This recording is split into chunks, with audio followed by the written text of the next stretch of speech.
जमालपुर का व्यवसाय कारखाने पर ही आधारित है, इसलिए कारखाना का विकास होना जरूरी है। उक्त बातें मुंगेर चेंबर के अध्यक्ष कृष्ण कुमार अग्रवाल एवं जमालपुर चेंबर के अध्यक्ष वासुदेव पुरी ने संयुक्त रूप से कहा।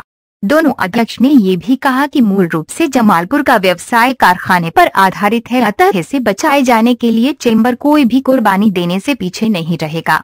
कारखाने को लेकर जो भी राजनीतिक सामाजिक संगठन आंदोलन करेगा, क्या कर रहा है, उनको चैम्बर अपना समर्थन ही नहीं देगा, बल्कि अपने बैनर तले भी इसकी लड़ाई को जोरदार तरीके से लड़े जाने की बात कही।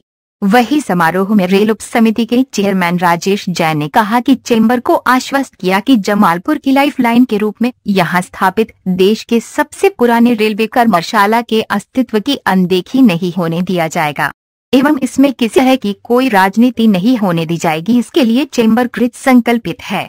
इसके अलावा भारतीय रेड क्रॉस सोसाइटी के सचिव प्रवीण कुमार ने भी कहा, आज हाशिए पर जमालपुर कारखाना पहुंच गया है, इसे बचाने के लिए हम बुद्धिजीवियों व्यवसायियों का नैतिक कर्तव्य बनता है कारखाने को बचाने को लेकर संघर्ष करने की।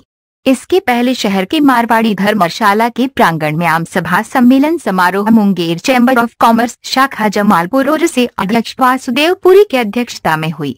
समारोह में जहां सचिव श्याम अग्रवाल के द्वारा प्रतिवेदन प्रस्तुत किया गया, वही कोषाध्यक्ष के द्वारा आय व्यय का ब्यौरा प्रस्तुत सभी को संतुष्ट किए। समारोह के अंत में सर्वसम्मति से ये निर्णय लिया गया कि जमालपुर चैम्बर शाखा का चुनाव होली के पूर्व 14 मार्च को कराया जाएगा। सभा को बबलू, दिनेश कुमार सिंह, सरदार चन्नी सिंह, अशोक सोनी आदि ने भी संबोधित किया। जमालपुर शाखा के अध्यक्ष वासुदेव पुरी ने भी अपने अध्यक्षीय संबोधन को रेलवे चाहता हूं, लेकिन इसमें कमजोरी हम लोगों की है।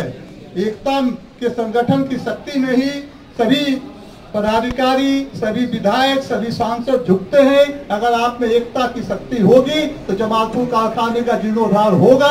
अगर आप में एकता की शक्ति नहीं होगी तो जमालपुर कारखाने का जीर्णोद्धार आप नहीं कर सकते हैं। इस बात को मैं इस मंच माध्यम से कहना चाहता हूँ। आप चैम्बर के सदस्य हैं, व्यापारी हैं, इसका मतलब यह नहीं है कि आप अपनी आवाज को बुलंद नहीं कर सकते हैं। चैम्बर का यह इतिहास रहा है कि चाहे कोई भी समस्या खड़ी हुई हो, उसको पूर्ण रूप से अमली जामा पहनाने के लिए सड़क पर हम लोग आए हैं। तो ये तो आपके हक और हुकूक की लड़ाई है। अगर जमालपुर कारखाने का विकास नहीं होगा तो मुझे लगता है कि जमालपुर के साथ साथ मुंगेर प्रमंडल में इसका प्रभाव पड़ेगा, जो आने वाले दिनों में हम लोगों को देखना पड़ेगा। हम लोगों के बाल बच्चे हम लोगों को कहेंगे कि आप लोगों ने क्या किया। तो मैं कुछ वक्ताओं के बातों से सहमत नहीं हूँ। निश्चित रूप से अपने हक और हुकूक की लड़ाई के लिए जिनको भी नैतिक समर्थन देना हो दे, लेकिन चैम्बर को इसको अपने बैनर के नीचे इस लड़ाई को लड़ना चाहिए। मेरा ये अपना मानना है।